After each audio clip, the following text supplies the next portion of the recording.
Pues bien, vamos a seguir con esta serie. Llevamos varias semanas hablando acerca del Espíritu Santo. Y el tema de hoy, que se pospuso, el martes pasado no pudo ser, pero el tema de hoy es uno de esos temas, yo creo que para el creyente más, que no tiene tan presente.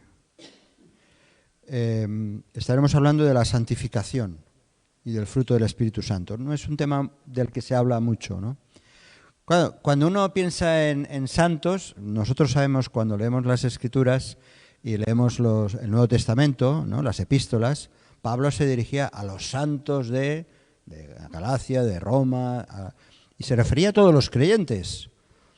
En nuestro contexto católico ya sabemos que santos son aquellas personas que ya desde hace algunos siglos, no demasiado tiempo, pero que tiene, digamos, la potestad, la jerarquía, la curia romana, especialmente el Papa, que es tratado como su santidad, pues tienen la potestad de decir que esta persona u otra, por sus características especiales, incluso aplicándoles algún tipo de milagro, esos son santos. Pero la Escritura no nos habla nada de todo eso. La palabra de Dios nos habla de que aquellos que han creído en Cristo son tratados como santos separados, que vendría a ser una palabra equivalente. La Escritura dice que somos santos porque hemos sido santificados. Entonces vamos a ver un poquito todo eso, porque es por medio de la acción del Espíritu Santo que somos santificados. Es una cosa muy sencilla o muy compleja, porque son cosas espirituales que nosotros las creemos y las encontramos aquí en las Escrituras.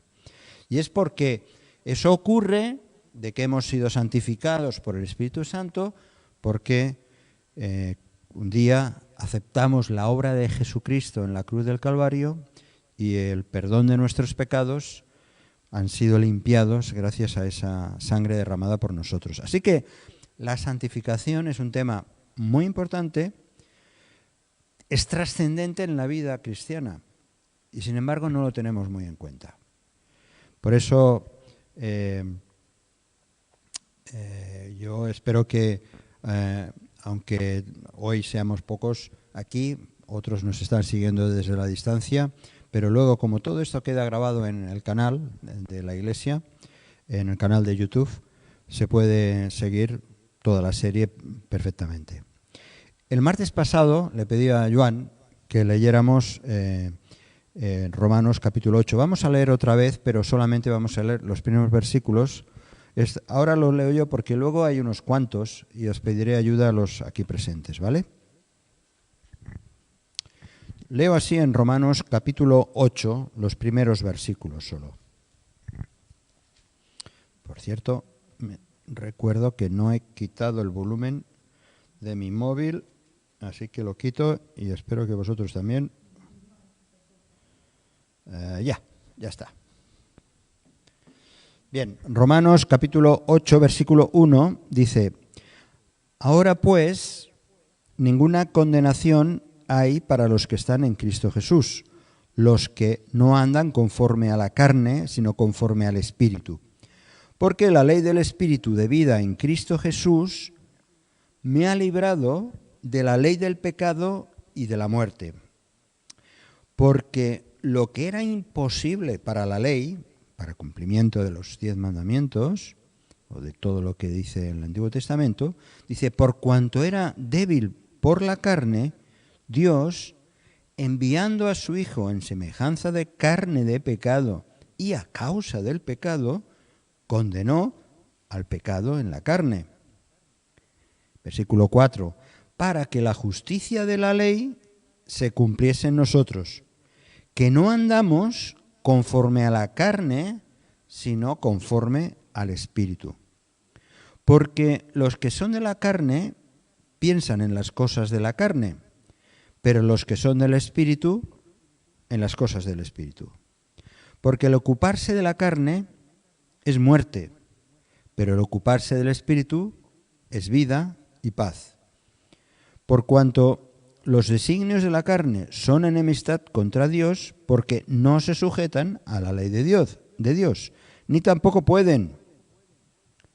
Y los que viven según la carne no pueden agradar a Dios. Mas vosotros no vivís según la carne, sino según el Espíritu, si es que el Espíritu de Dios mora en vosotros. Y si alguno no tiene el Espíritu de Cristo, no es de él. Bueno, paramos aquí.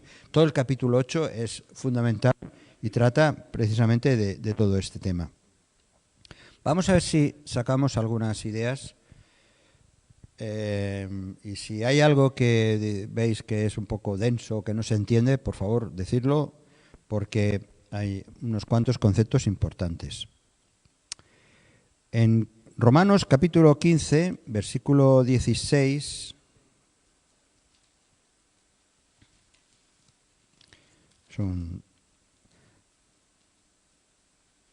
está hablando Pablo de su propia experiencia, dice, leo en el 15 también, mas os he escrito, 15:15, mas os he escrito, hermanos, en parte con atrevimiento, como para haceros recordar por la gracia que de Dios me es dada, para ser ministro de Jesucristo a los gentiles, ministrando el Evangelio de Dios, para que los gentiles les sean ofrenda agradable, santificada por el Espíritu Santo.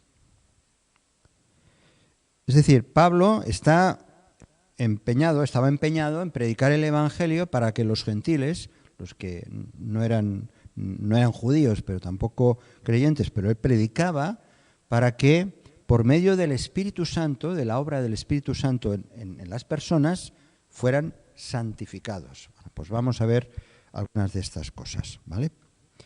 La santificación se opera, funciona, gracias a que el Espíritu Santo llena el corazón de las personas o la vida de las personas. Vamos pues a ver si esto funciona. A la primera no funciona, hay que darle un achuchón. Sí, sisplau. Hay algo, vamos a recordar dos cosas que son muy claves.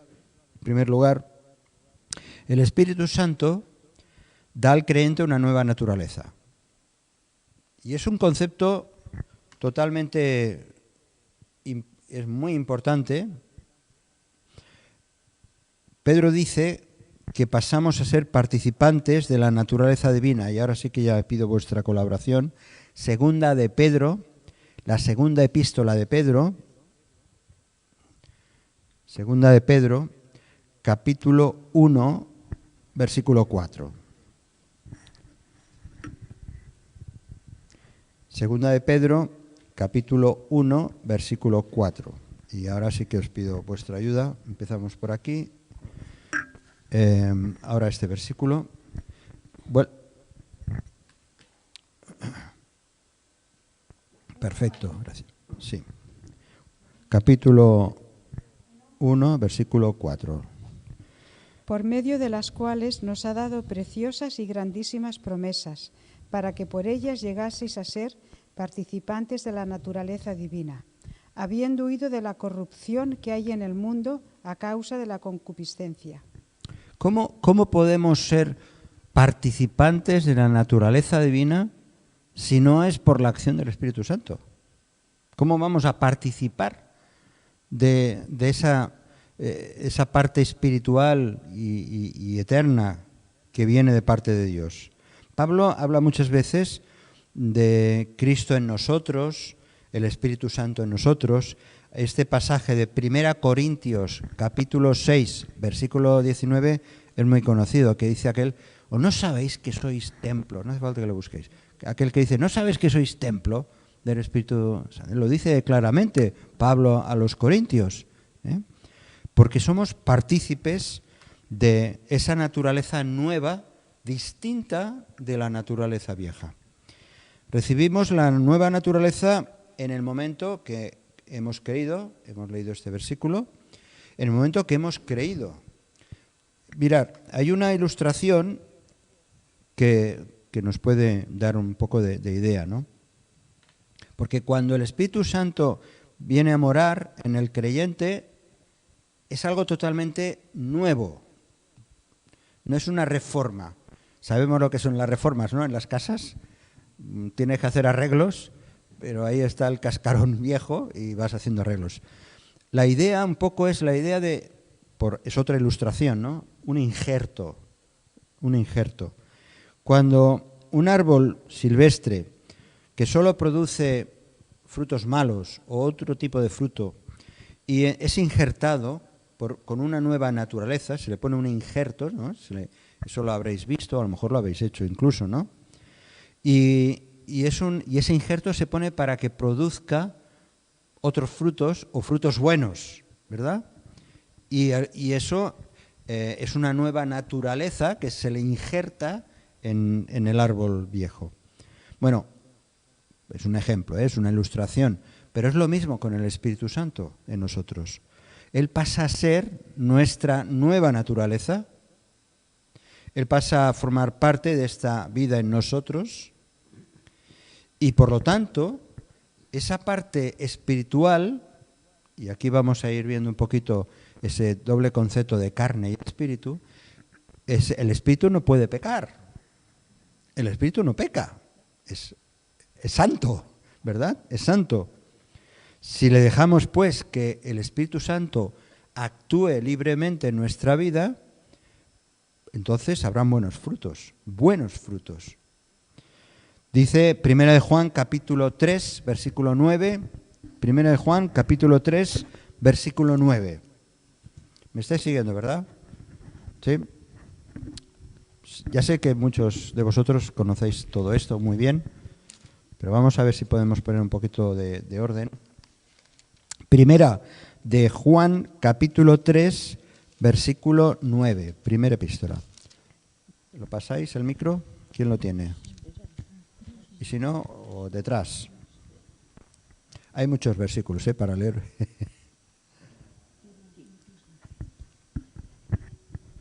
Todo aquel que es nacido de Dios no practica el pecado, porque la simiente de Dios permanece en él y no puede pecar, porque es nacido de Dios.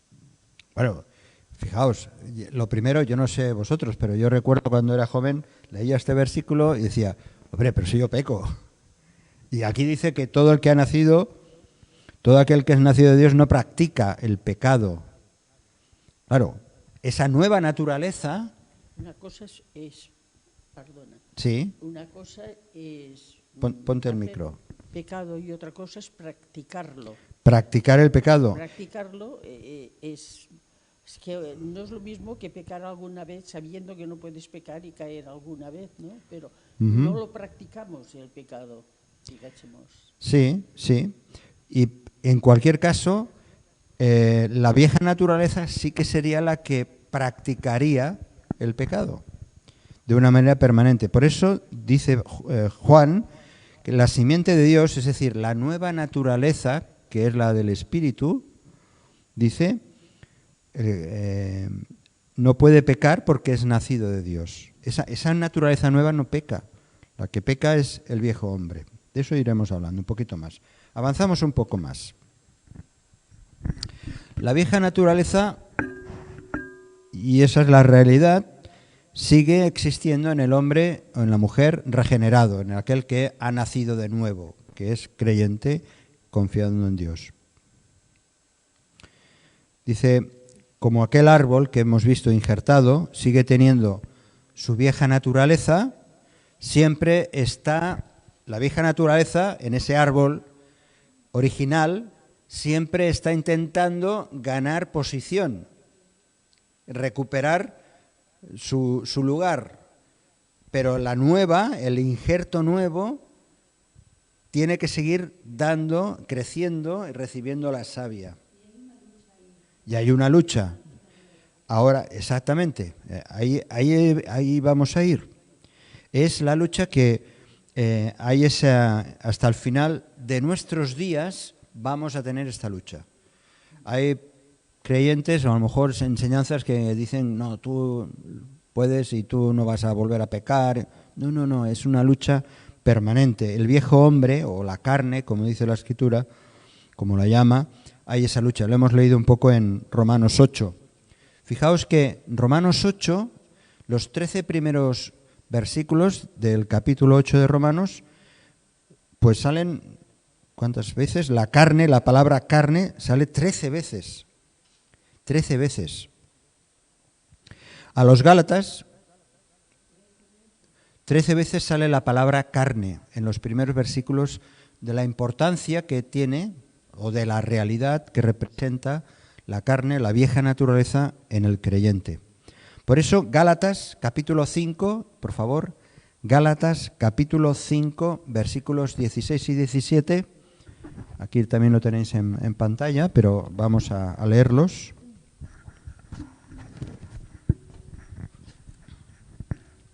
Digo pues, andad en el Espíritu, y no satisfagáis los deseos de la carne, porque el deseo de la carne es contra el Espíritu, y del Espíritu es contra la carne, y estos se oponen entre sí, para que no hagáis lo que quisierais. Exacto. Hay otra traducción que también es interesante, que dice, andad en el Espíritu, y no, lo dice ya como una respuesta, y no satisfaréis los deseos de la carne. Es una consecuencia. Si andamos en el Espíritu, si seguimos los pasos del Espíritu, si nos dejamos guiar por el Espíritu, entonces, dice, no satisfaremos los deseos de esa vieja naturaleza. ¿Qué es exactamente la carne? ¿Qué es la carne? ¿Eres vegetariano? ¿Eres ovolácteo? ¿Qué es exactamente la carne? La vieja naturaleza. Es la vieja naturaleza en nosotros, que la identificamos como lo malo del ser humano, como aquello que realmente está dañado por el pecado. No es nuestro simplemente cuerpo, nuestro aspecto físico, no tiene nada que ver con la carne, los huesos y los músculos, tiene que ver con nuestra vieja naturaleza.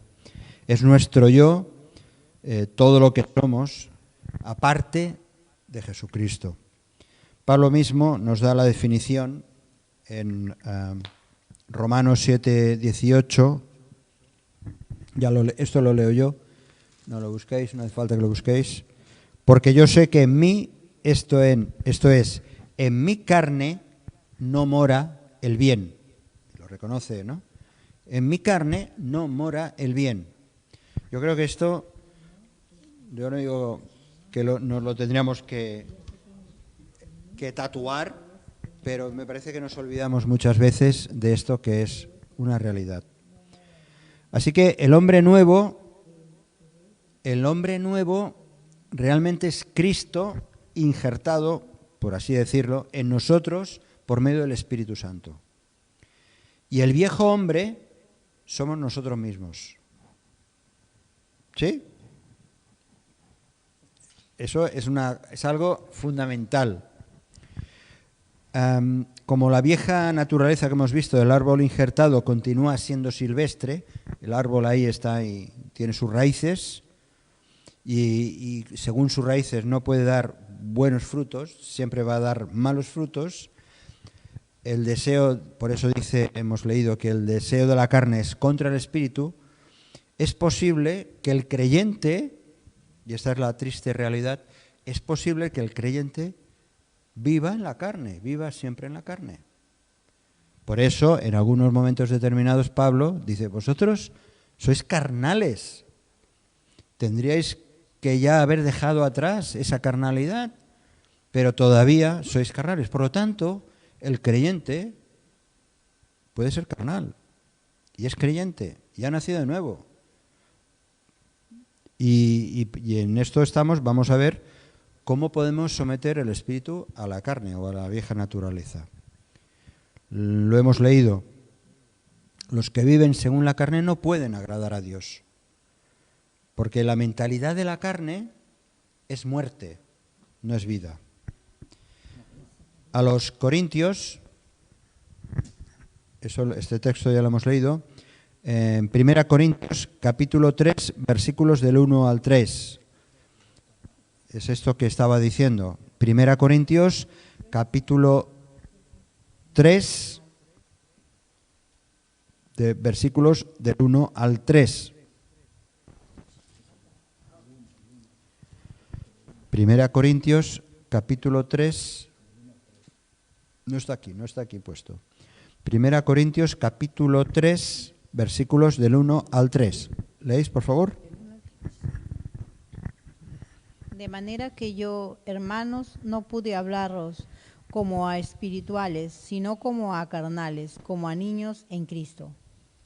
Sigue. ¿Sigo? Sí. Os di a beber leche y no vianda, porque aún no erais capaces, ni sois capaces todavía, porque aún sois carnales, pues habiendo entre vosotros celos, contienda, disensiones, no sois carnales y andáis como hombres, porque diciendo el uno, ¿sigo? Hasta el 3. Sí, ya está. Gracias. Los que viven según la carne no pueden agradar a Dios. Ahora, el Espíritu Santo que está en nosotros, aunque nos podamos sentir muchas veces frustrados, nos podemos sentir frustrados, ¿no? Porque decimos, si es que todavía el poder de la carne, de nuestra vieja naturaleza, nos impide muchas veces ser como deberíamos ser, y soltamos nuestro carácter, lo soltamos y dejamos hacer y tomamos decisiones alejadas de la voluntad del Señor, y nos podemos sentir frustrados. Precisamente el Espíritu Santo en nosotros tiene el poder de someter esa parte de naturaleza. Dice 2 Corintios 3:17 que donde está el Espíritu del Señor hay libertad. Repetimos juntos, donde está el Espíritu del Señor hay libertad. Y es que por eso vemos a tantos cristianos atados, quizá alguno de nosotros, o en momentos de nuestra vida, nos sentimos, sometidos, esclavizados a ideas, a pensamientos. Si este mensaje te ha bendecido o te ha ayudado en algo, puedes suscribirte a nuestro canal de YouTube. También conocerás nuestra comunidad, la Asamblea Bíblica del Camp de Tarragona, en Cambrils, España, a la que estás cordialmente invitada o invitado. También puedes seguirnos por las redes sociales. Los enlaces los encontrarás aquí abajo y podrás visitar nuestra página, así como conocer nuestros programas radiales y podcasts de Yum Radio. ¿Qué? ¿Te suscribes ya a nuestro canal?